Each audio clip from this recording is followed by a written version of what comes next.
Hello, मैं हूँ पारुल जैन और आज हम डिस्कस करने वाले हैं इन्वायरमेंटल इश्यूज का एक छोटा सा topic air pollution. Last video में मैंने एयर पोल्यूशन क्या है, उसके कॉजेस क्या है, उसके इफेक्ट क्या है, हमने डिस्कस किया था। बट आज की वीडियो में हम एयर पोल्यूशन के प्रिवेंशन के बारे में पढ़ने वाले हैं। प्रिवेंशन मीन्स व्हाट, कैसे हम उसको कंट्रोल कर सकते हैं, कैसे उसको हम बचा सकते हैं पोल्यूशन होने से। तो अब तक की वीडियो में हमने ये सब जाना कि पोल्यूशन क्या है। तो एयर पोल्यूशन क्या हुआ, तो कोई भी अनवांटेड चेंज जो एयर को पोल्यूट करे, फिजिकली, केमिकली या बायोलॉजिकली, कोई भी एजेंट के थ्रू या कोई भी पॉल्यूटेंट के थ्रू जो एयर को पोल्यूशन करती है वो एयर पोल्यूशन है। तो एक एयर पोल्यूशन हमारे लिए एक प्रॉब्लम है, तो ये हमारे लिए एक साइड इफेक्ट ही देगी। इसको कंट्रोल करना हमारी जिम्मेदारी ही नहीं, हमारे खुद के ही लिए नहीं, समाज के लिए नहीं, सबके लिए बहुत जरूरी है। तो एयर पोल्यूशन के प्रिवेंशन, तो प्रिवेंशन अब आज हम डिस्कस करने वाले हैं। प्रिवेंशन इसका क्या क्या है। वैसे तो एयर पोल्यूशन को हमें करना ही नहीं चाहिए। अगर हम कर ही रहे हैं, अगर अपनी ह्यूमन एक्टिविटीज के थ्रू या किसी भी तरह से इंडस्ट्रियल यूज के थ्रू कर ही रहे हैं, तो हमें उसमें बहुत लिमिटेशन कर देनी चाहिए। पहला क्या है, सल्फर। हमने लास्ट वीडियो में डिस्कस किया था केमिकल। सल्फर का लो यूज कर दो, लो यूजेस मतलब जो सल्फर कंटेंट होते हैं, जो भी ऐसा केमिकल यूज करते हैं या कोई भी ऐसी चीजें यूज करते हैं जिसमें सल्फर हो, उसका लो यूज कर दो। अब हम इमीडिएटली हर चीज का प्रोडक्शन तो रोक नहीं सकते, जैसे पेंट हो गया या कोई भी कॉस्मेटिक आइटम हो गया जिसमें ये सारे कंटेंट डलते हैं जो टॉक्सिक होते हैं।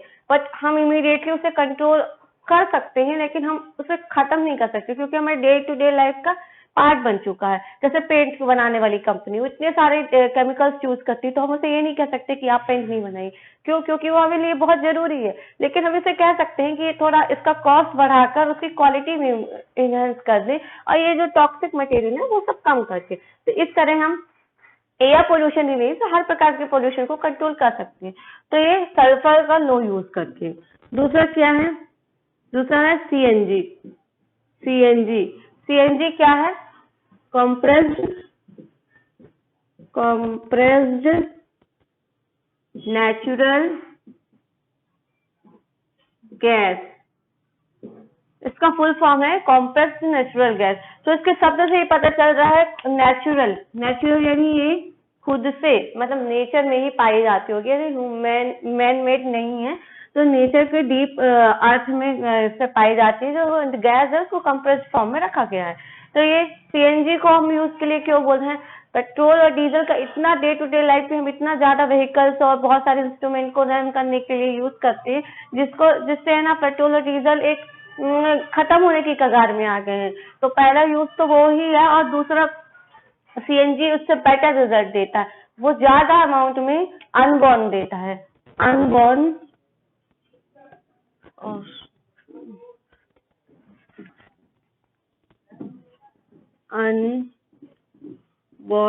हाइड्रोकार्बन। जो सीएनजी है, अगर हम इसका यूज करते हैं तो जो अनबर्न हाइड्रोकार्बन है वो उसमें लेस रहते हैं, इसलिए हम सीएनजी को ज्यादा बेटर करते हैं और यूज करने के लिए कहते हैं। दिल्ली जो कि पॉल्यूटेड सिटी की लिस्ट में आ चुका था, 41 पॉल्यूटेड सिटी का लिस्ट में 4th रैंक, चौथा स्थान आ चुका था दिल्ली का। इसलिए दिल्ली की सरकार ने, पॉल्यूशन कंट्रोल बोर्ड ने भी इसके लिए इसमें बैठ के सबने इसका एक सोल्यूशन निकाला कि दिल्ली में कंपलसरी जो सिटी बस होती है वहाँ की बसों में या और भी जगह पे कंपलसरी कंप्रेस्ड नेचुरल गैस करती है। इसके कई और फायदे हैं। क्या है ये, less price compare to petrol diesel, compare to petrol and diesel. तो जो डीजल और पेट्रोल होते हैं उसके कंपैरिजन ही ये सस्ते होते हैं। और इसकी जो क्वालिटी है अनबर्न हाइड्रोकार्बन निकालने की, जैसे पेट्रोल और डीजल में ज्यादा अमाउंट में अनबर्न हाइड्रोकार्बन निकलते हैं। अनबर्न हाइड्रोकार्बन क्या है, कार्बन, हाइड्रोजन, ऑक्सीजन, ये सारे जो हाइड्रोकार्बन है ये ज्यादा निकलते हैं, जो कि कार्बन डाइऑक्साइड और भी बहुत हार्मफुल प्रोडक्ट बनाते हैं, कार्बन मोनोऑक्साइड बनाते हैं। लेकिन ये जो है ये कम अमाउंट में ये निकालते हैं। ये प्राइस के लिए भी, लोगों के लिए पोर्टेबल भी है, लोग इसको खरीद सकते हैं, थोड़ी सस्ते कॉस्ट के भी होते हैं और इसके कई कई यूज है। इसलिए हम कह सकते हैं कि सीएनजी ज्यादा अच्छी है और ये मोस्ट इफिशियंसी है, इसमें ज्यादा गुणवत्ता ज्यादा है, इसलिए इसका यूज ज्यादा करना चाहिए। ठीक है, तो ये इससे हम जान गए कि सीएनजी का यूज करके हम इसको कंट्रोल कर सकते हैं। और क्या क्या तरीका हो सकता है? ट्रैफिक कंट्रोल या हम उसके कुछ रूल्स बनाए जो जो कि हों, कुछ रूल्स हों एयर पोल्यूशन कंट्रोल करने के लिए। कुछ रूल्स होने चाहिए जिसको हम फॉलो करके अपना एयर पोल्यूशन को कंट्रोल कर सके। जैसे पोल्यूशन के लिए होते हैं, एक और रूल होता है, ज्यादातर सिटियों में हमने देखा होगा, ऑड और इवन क्या है कि डे टू डे वाइज गाड़ी चलती है। जैसे आज किसी की गाड़ी नंबर है, गाड़ी रजिस्ट्रेशन नंबर होता है ना, उसमें रहता ऑड नंबर है तो मंडे ट्यूसडे ये चलेगी, इवन नंबर तो ये चलेगी। तो इस तरह के कुछ रूल्स बना के हम व्हीकल की संख्या कम कर सकते हैं, जिससे वो पेट्रोल डीजल का यूज कम होगा। चलो आज हमारे नंबर की गाड़ी, आज हमारा गाड़ी का नंबर ऑड है तो आज हमारी गाड़ी नहीं निकलेगी, तो आज हम पब्लिक बस से जाएंगे। उसमें क्या होगा, पब्लिक बस से जाएंगे तो एक ही बस रहेगी, उसमें जो फ्यूल बर्न होना है तो वो होगा ही, और फ्यूल भी सेव होगा, और व्हीकल जो पेट्रोल और डीजल है, जो इससे पॉल्यूशन है, वो भी कंट्रोल होगा। तो इस तरह के कुछ रूल्स बना के हम एयर पॉल्यूशन को कंट्रोल कर सकते हैं। जो इंडस्ट्रीज है, इंडस्ट्रीज जो इंडस्ट्री है उसको हम दूर करा के, जो वैसे तो होता ही है कि हम बोलते भी हैं कि इंडस्ट्री जो है, कोई भी फैक्ट्री लगनी है तो वो सोसाइटी से थोड़ी मेन मार्केट या जहाँ सोसाइटी का रहना वहाँ से दूर होनी चाहिए। तो हम ये सारी इंडस्ट्री को दूर करके हम एयर पोल्यूशन कंट्रोल कर सकते हैं। एक और है, इसकी चिमनी जो होती है तो उसको और ऊंची, बहुत ऊंची बनाई जाती है। ऊंची क्यों बनाई जाती है? क्योंकि ये जो हमारे जो सराउंडिंग एटमॉस्फेयर है, इसमें ये मिक्स होके और हार्मफुल प्रोडक्ट ना बनाए, इसलिए ऊंची बनाई जाती है, जिससे डायरेक्ट ऊपर चली जाए, और इसमें प्यूरिफायर यूज करके। एक तो ऊंची बनानी चाहिए chimney,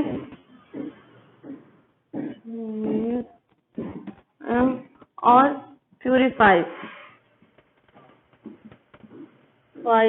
before industry air release. अगर कोई भी एयर को वहाँ इंडस्ट्री से निकल रही है तो वो ऑब्वियसली वो पोल्यूशन से होगी, तो उसको हम प्यूरिफाई पहले कर सकते हैं। पहले प्यूरिफाई करेंगे, कुछ प्यूरिफायर लगाएंगे, और जिसको हम लेटर अभी डिस्कस करने वाले हैं कि क्या क्या हो सकता है। एक इलेक्ट्रोस्टैटिक प्रेसिपिटेटर होता है, वो क्या कैसे वर्क करता है, इसके आगे डिस्कस करने वाले हैं। तो ऐसे कुछ पोल्यूशन कंट्रोल करने के लिए कुछ इंस्ट्रूमेंट लगा के हम इसको कंट्रोल कर सकते हैं। और एक और क्या है, लेस टॉक्सिक प्रोडक्ट यूज करके, less toxic product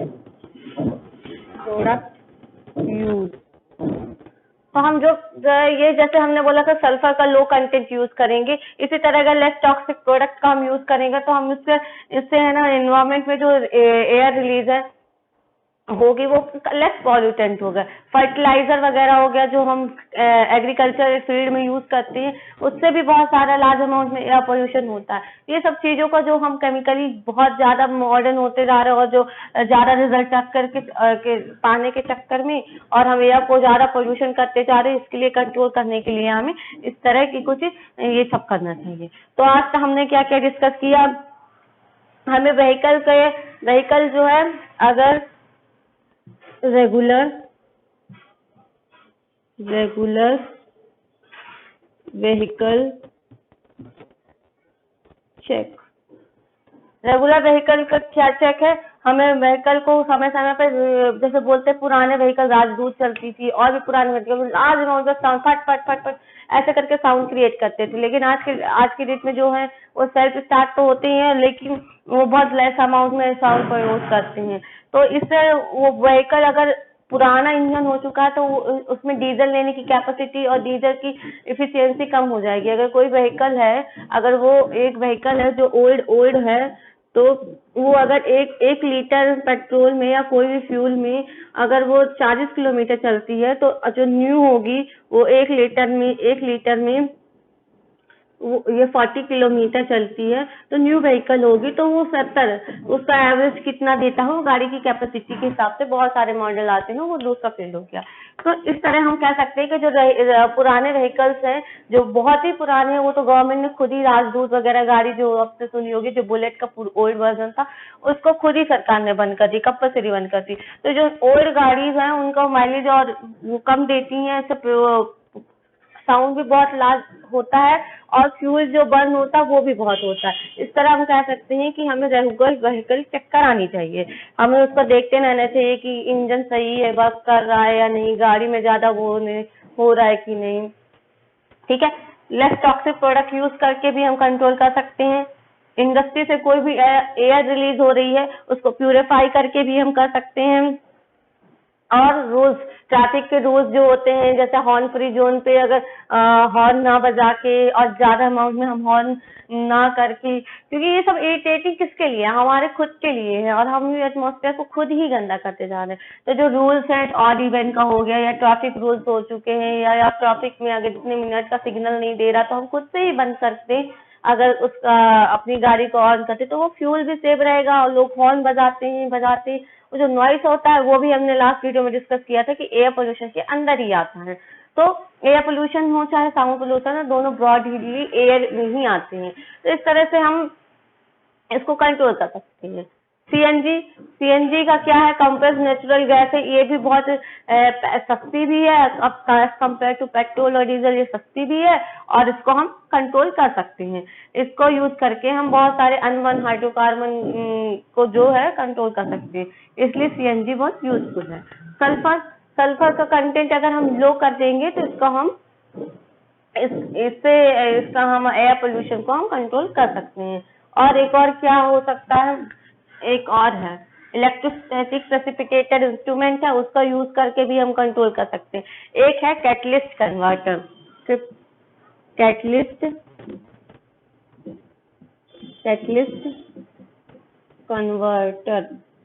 catalyst converter क्या है?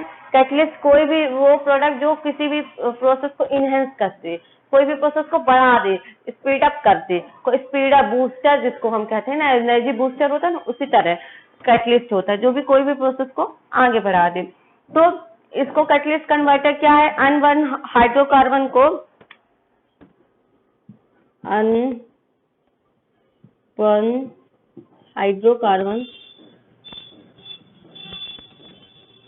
कोई भी अनवन हाइड्रोकार्बन होगा उसको CO2 और H2O में कौन तोड़ेगा? Catalyst converter.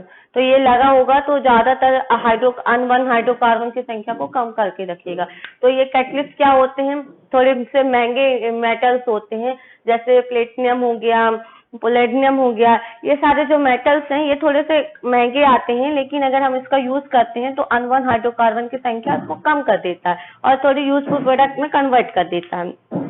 ठीक है, तो लेकिन एक चीज क्या ध्यान रखनी चाहिए, अगर हम कैटलिस्ट कन्वर्टर यूज कर रहे हैं तो हमें इसमें क्या यूज नहीं करना चाहिए, लेड कंटेंट जो भी प्रोडक्ट होता है, लेड का यूज नहीं करना चाहिए, नहीं तो हम जो लगाए हैं कैटलिस्ट कन्वर्टर वो वर्क नहीं करेगा। ठीक है, तो हमें इसे वैसे भी लेड बहुत हार्मफुल होता है, मेटल है, इसका यूज करना ही नहीं चाहिए। तो इस तरह कैटलिस्ट कन्वर्टर का यूज करके हम अनवन हाइड्रोकार्बन को CO2 रेस्टो में तोड़ सकते हैं। ठीक है, तो इस तरह हम इसको करते हैं। अब इसके आगे 2 मॉडल बने हुए हैं इसको और प्रिवेंट करने के लिए एयर पोल्यूशन को, कि किस तरह हम एयर पोल्यूशन को कंट्रोल करें। तो NCERT ने बहुत अच्छे तरीके से इसका डायग्राम भी बनाया है और बहुत अच्छे से एक्सप्लेन भी किया है, तो हम इसको बताते हैं। पहला क्या है, इलेक्ट्रोस्टैटिक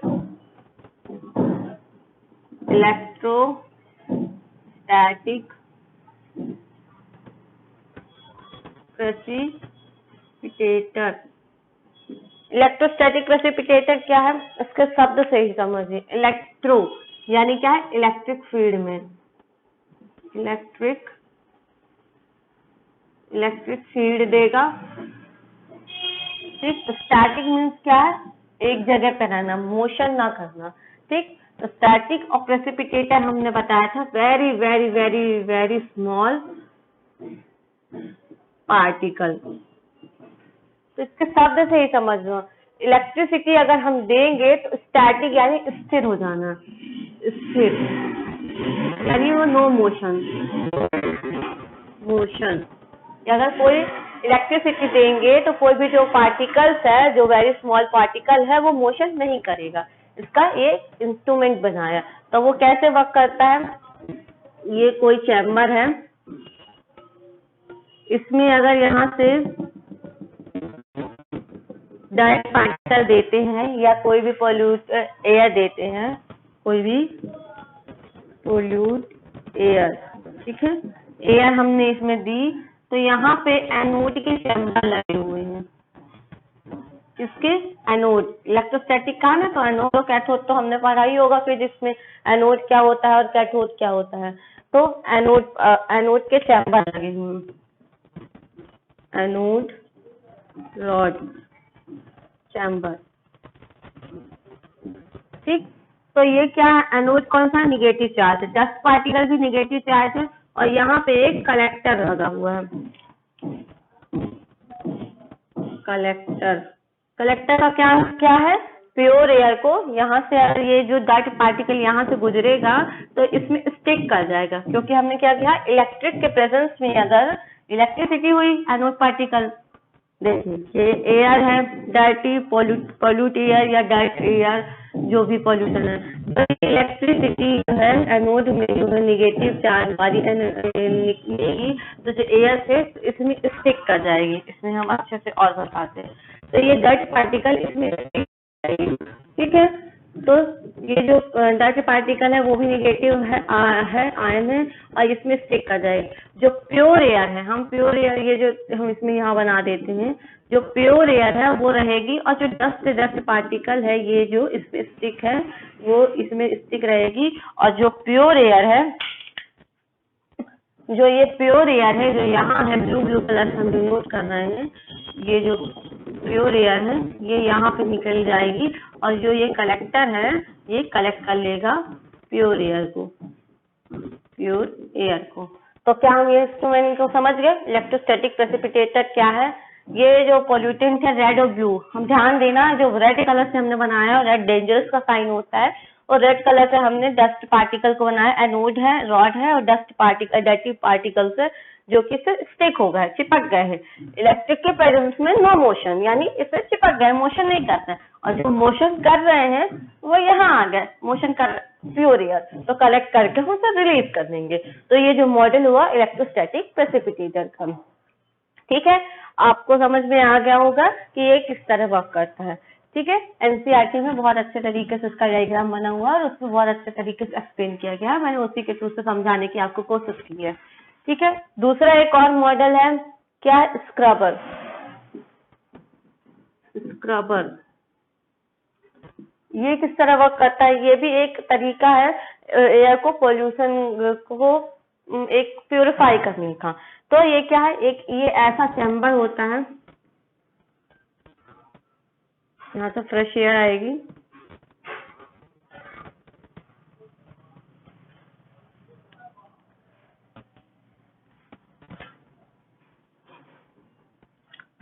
तो इक्वल पार्ट में बना लेंगे हम ये।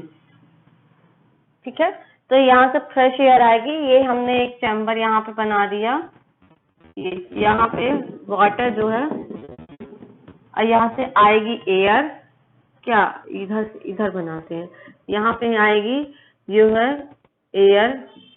एयर कैसी होगी, पोल्यूटेंट रहेगी, पोल्यूशन वाली एयर, पोल्यूशन यानी इसको हम क्या बोलेंगे, डर्टी एयर बोल देते हैं। ठीक है, इजी पड़ेगा समझने में, डर्टी एयर। ठीक है, तो इसमें हम डर्टी एयर लेके इसमें से पास कराएंगे,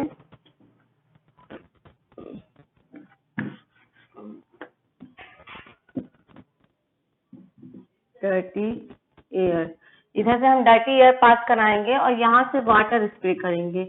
जो वाटर होता है इसको यहाँ से स्प्रे करेंगे। ठीक है, तो ये वाटर यहाँ से स्प्रे होगा, ये इस तरह स्प्रे होगा ये 90 ईयर में, तो ये वेटेड हो जाएगी। कोई भी गैस अगर हम इस पे स्प्रे करेंगे तो ये वेटेड हो जाएगी, और जब ये वेटेड हो जाएगी तो ये नीचे सेटल डाउन हो जाएगी, ये नीचे सेटल डाउन हो जाएगी। तो हम इलेक्ट्रिक, और यहाँ से हम इलेक्ट्रिक वायर दे देंगे, इलेक्ट्रिक वायर। तो ये, और यहाँ से हम प्योर एयर हम ये जो वेटेड है डस्ट भी उसमें और वाटर दे दिया, तो जो एयर हो गई डस्ट पार्टिकल कंटेंट की है वो नीचे आ जाएगी। ठीक है, और जो ये एयर स्प्रे की है जो उससे पास निकल गई वो प्योर एयर जो है उससे पास हो जाएगी। तो ये एक ऐसा इंस्ट्रूमेंट है जो कि स्क्रबर हम कुछ नहीं है जो एब्जॉर्ब कर ले। हमने देखा होगा बहुत सारे बचपन में भी फोम शीट होती है जो कि स्क्रब करे, वाटर डालो तो एब्जॉर्ब कर लेती है। एब्जॉर्ब करना क्या है कि अगर हम वाटर डाली हैं तो वाटर को वो एब्जॉर्ब कर लेगी, और एब्जॉर्ब की तो भारी हो गई तो ये नीचे सेटल हो गई। ये डर्टी एयर जो है ये नीचे सेटल हो गई। क्यों? क्योंकि इसमें वेट ज्यादा हो गया, और जो प्योर एयर थी उसका वेट कम हो गया तो वो अपवर्ड डायरेक्शन में चली गई, जो कि हम इस चिमनी के थ्रू उसको बाहर निकाल सकते हैं। ठीक है, तो अब एक और बहुत वेरी वेरी वेरी इंपॉर्टेंट एक टॉपिक है, मतलब टॉपिक नहीं बोलेंगे, पॉइंट है 2.5 ppm। शायद मैंने लास्ट वीडियो में जिसे डिस्कस किया था, पार्ट पर मिलियन। क्या है? पार्ट पर मिलियन। अगर कोई पार्टिकल 2.5 से ppm से छोटा है, अगर लेस देन 2.5 ppm तो मोर डेंजरस है, बहुत ज्यादा डेंजरस है। ये किसने कहा है? Central pollution control board. उन्होंने कहा कि कोई पार्टिकल है, वैसे इससे बड़े पार्टिकल्स जो होते हैं 2.5 से इससे प्यूरिफाई हो जाता है, 8 पॉइंट हो गया समथिंग, इससे प्यूरिफाई हो जाता है, लेकिन 2.5 से और उससे इलेक्ट्रोस्टैटिक से होते। वैसे इससे है ना ज्यादातर है ना सारी चीजें प्यूरिफाई कर सकती है, लेकिन इलेक्ट्रोस्टैटिक प्रेसिपिटेटर इससे ज्यादा अच्छा वर्क करता है। तो ये अब ज्यादातर उसका यूज इलेक्ट्रोस्टैटिक प्रेसिपिटेटर का यूज होता है, जो कि 2.5 ppm से लेस तो नहीं कर पाता, फिर भी जो कि छोटे होने के कारण हमारे जो रेस्पिरेटरी ट्रैक होती है उसमें घुस जाते हैं और हमारे रेस्पिरेशन प्रोसेस में बहुत दिक्कत करते हैं। ये जो डस्ट पार्टिकल अंदर जाते हैं और बहुत सारी हार्मफुल डिसीज को क्रिएट करते हैं। तो आज के वीडियो में बस इतना ही कि एयर पोल्यूशन का कैसे प्रिवेंशन किया जा सकता है। तो बहुत सारे तरीके हमने बताए और 2 इंस्ट्रूमेंट बताए जिसके थ्रू एयर पोल्यूशन कंट्रोल होता है। पहला स्क्रबर हो गया, जिससे मोस्टली मेटल हो गए या बहुत सारी चीजें को प्योरीफाई किया जाता है, और जो इलेक्ट्रोस्टैटिक प्रेसिपिटेटर है वो मेनली एयर के लिए बना हुआ, एयर को पास करने